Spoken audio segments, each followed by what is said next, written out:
Les structures maintenant, les structures de contrôle. Et donc, c'est pareil. Il y a l'alternative if condition then, instruction puis and if, si vous voulez. If condition then, instruction à else, instruction de and if. Donc, on commence par un if et on finit par un and if. Et à l'intérieur, on a plusieurs possibilités de. Si, ça dépend des cas à discuter, si vous voulez. Donc, là, on peut partir en. On peut utiliser une condition si vous voulez. Donc toujours vous commencez par un if, condition 1, then, puis instruction correspondante, else, if, etc. jusqu'à la fin, à la dernière condition si vous voulez, un dernier else et puis un if à la fin. Donc la syntaxe elle est claire, c'est identique avec les autres langages de programmation. Toujours en ce qui concerne les structures de contrôle, alors accept and number point, veuillez saisir le nombre. Voilà, donc ça c'est normalement pour saisir un nombre n si vous voulez sur le terminal. Donc accept avec la clause accept, puis quoi, un n en tant que number point, c'est-à-dire il va afficher à l'écran quoi, veuillez saisir un nombre de points et puis on va commencer notre quoi, notre programme SQL. Bien sûr, on active l'écran d'affichage, on déclare la variable n, puis on commence un traitement sur la variable n. N reçoit 3, donc if n supérieur à 3, ou plutôt supérieur à 0, then on affiche un message, d'accord, il n'est pas strictement positif. Donc if n est positif, donc on doit afficher n plutôt. C'est n est strictement positif. Sinon, c'est-à-dire n égale à 0, donc n est nul. Sinon, c'est-à-dire le cas contraire, le cas échéant, on affiche quoi, n est strictement négatif. Et on termine par un if bien sûr, et un end pour plutôt le bloc global. Voilà. Même chose pour la structure de contrôle choice, si vous voulez choix, case, donc c'est pareil, donc case avec une variable, sur la variable expression, on passe ou bien on part à la valeur correspondante. Voilà, donc expression when, expression and then, qu'est-ce qu'on doit exécuter, même chose pour l'expression etc. Et on finit par un S, bien sûr, si vous voulez, des instructions par défaut, et puis un and case pour finir, bien pour fermer la structure de contrôle case. Bon, expression peut être, bien peut avoir n'importe quel type simple, bien sûr. Number, varchar, il ne peut pas être par exemple un record, ça c'est pas possible, donc il comporte ou bien il doit être de type une variable simple. C'est un exemple, si vous voulez, d'utilisation de la clause case. Voilà, donc selon la valeur de n, on affiche quoi, le jour qui correspond à la valeur de n si vous voulez. Donc là, n contient la valeur 3 et donc on va sauter directement à la case 3. Vous voulez, on va afficher quoi, le mercredi. Voilà, donc ça c'est un exemple à vérifier, à voir, à exécuter chez vous si vous voulez. Voilà, donc on pourrait le voir carrément si vous voulez, donc on peut faire un essai. Donc on va l'exécuter sur le terminal si vous voulez.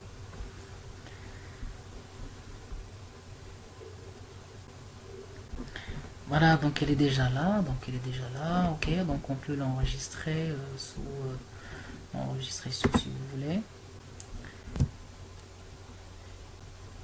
Et donc dans ce répertoire, je vais mettre case1.sql. Il faut être sûr qu'il porte l'extension .sql. Voilà, et donc pour l'exécuter, donc il suffit de chercher. Donc on va essayer d'effacer un peu le screen, l'écran. Ok, donc on fait un arrobasque. Ça veut dire qu'on va importer ou charger un fichier de type qui se trouve quelque part quelque part dans notre ordinateur, dans un emplacement. Et voilà, donc on l'avait mis dans les documents, script, voilà, Donc c'est ici normalement, donc on fait un copier-coller du chemin absolu bien sûr, et puis suivi du nom de notre programme qui est .sql et on l'appelle. Voilà, donc il a affiché mercredi, c'est-à-dire le jour qui correspond à l'entier 3. Voilà donc comment ça se passe avec la boucle case. Alors, et de la même manière, on utilise la boucle tant que while, bien sûr, avec une condition loop et puis des instructions finies par un loop. Alors, exemple, calculer la moyenne de 10 entiers. Voilà, donc on active l'écran d'affichage, bien voilà, l'affichage de l'écran, pardon. On déclare des variables pour calculer la moyenne. Donc on aura besoin d'utiliser une variable compteur de type number et de taille 2, somme bien sûr, même chose, et puis la moyenne on avait déclaré comme number avec un chiffre après la virgule si vous voulez. Alors, begin, donc on initie notre compteur par 1 et puis on commence. La boucle while, tant que le compteur est inférieur à 10, faire quoi? Il va faire la somme qui est égale à somme plus compteur. Donc ici on a déjà initialisé la variable somme et puis il va faire la somme de 1 à 10 et puis il va calculer quoi? La moyenne, donc il va incrémenter le compteur et ainsi de suite. Donc il va sortir de la boucle, une fois il va sortir de la boucle, donc il va calculer la moyenne qui est égale à la somme sur 10 et puis on affiche la moyenne. Donc on pourrait carrément l'exécuter si vous voulez, donc CTRL-C. Voilà, donc on l'enregistre sous, on va l'appeler moyenne.sql. Voilà, donc c'est un fichier de type SQL, si vous voulez enregistrer. Voilà, et donc on peut l'exécuter via le terminal. Donc on change juste le nom de fichier moyenne.sql. Bon, donc la moyenne c'est 14. Voilà. Et oui, donc non, il n'a pas à exécuter, mais il faut ajouter un slash pour l'exécuter. Voilà, donc la moyenne c'est 5,5. Voilà, donc pourquoi normalement un bloc PLSQL il va être exécuté lorsqu'il détecte le symbole slash, c'est-à-dire on a fini le bloc PLSQL. Donc que ce soit on l'ajoute ici au niveau du fichier, ou bien on l'ajoute à l'exécution sur le terminal. Maintenant si on le réexécute encore une fois, donc il va l'exécuter directement. Donc la moyenne est 5,5. Donc voilà, procédure PSQL terminée avec succès. Voilà.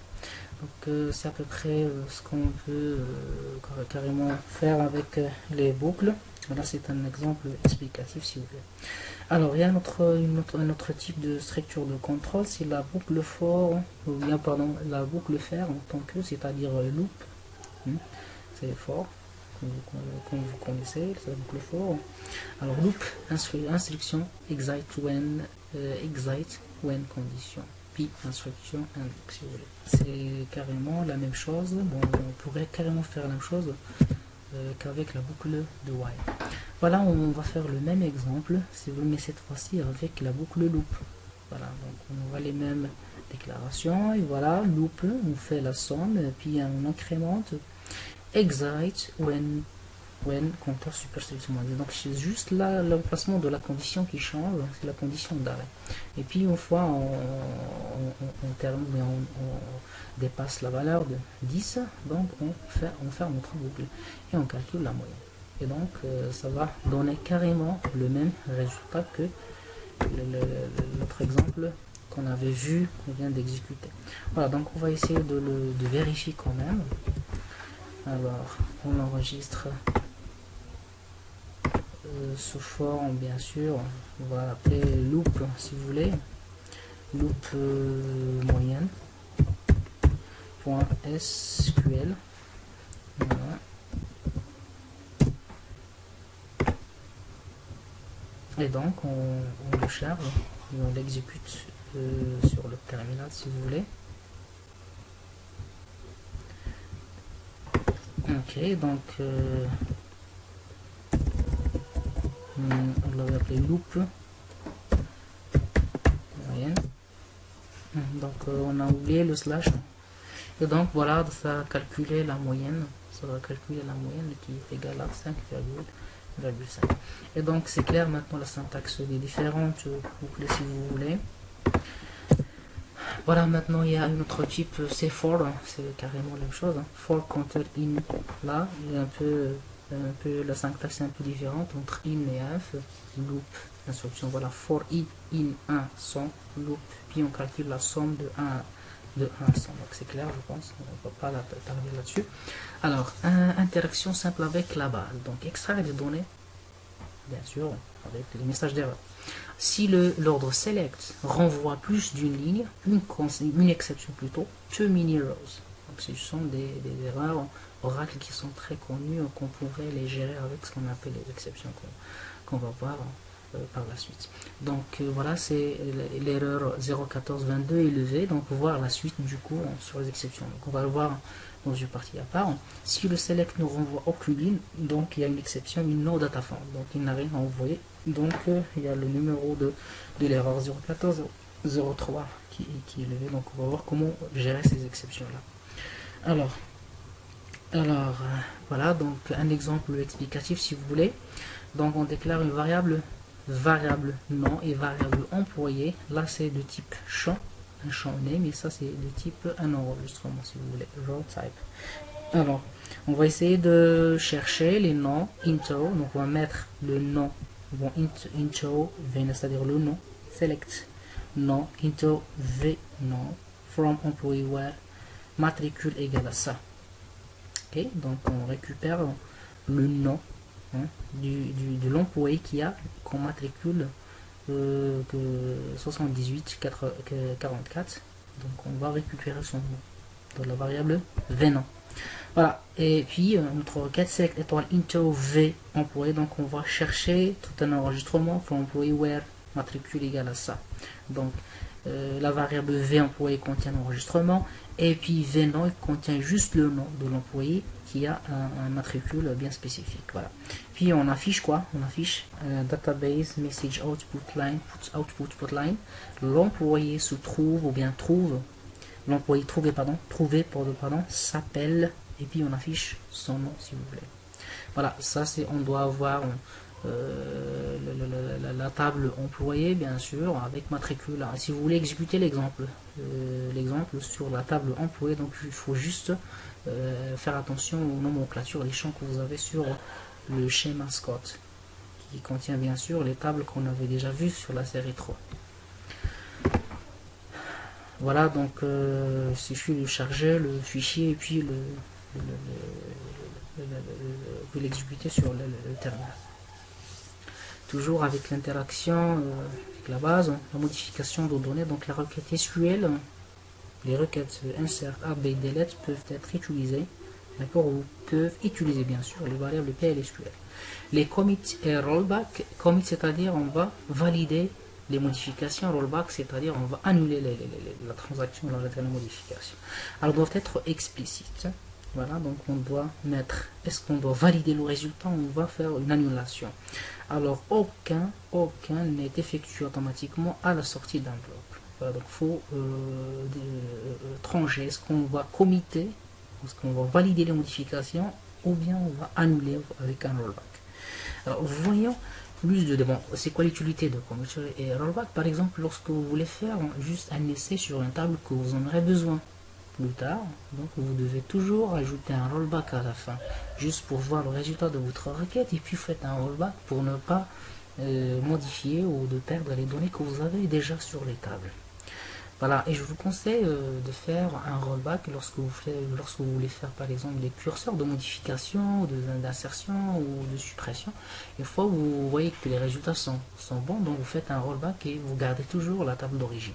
Ou bien vous faites carrément des copies quelque part et vous faites, dans ce cas-là, vous pouvez faire des commits quand vous voulez. Voilà. En plus, on va voir les détails pour l'insertion de données. Alors, bon, ça c'est un autre exemple. On utilise toujours les deux types de variables qu'on avait déclarées tout à l'exemple précédent. Donc on initialise la variable nom par la valeur Mohamed, puis insert into employé. Donc là on a deux champs. Donc on va insérer plutôt le numéro d'employé et son nom, hein, les valeurs 600 et V-nom, c'est-à-dire la valeur Mohamed. Donc on peut carrément utiliser les variables dans les clauses, dans la clause insert.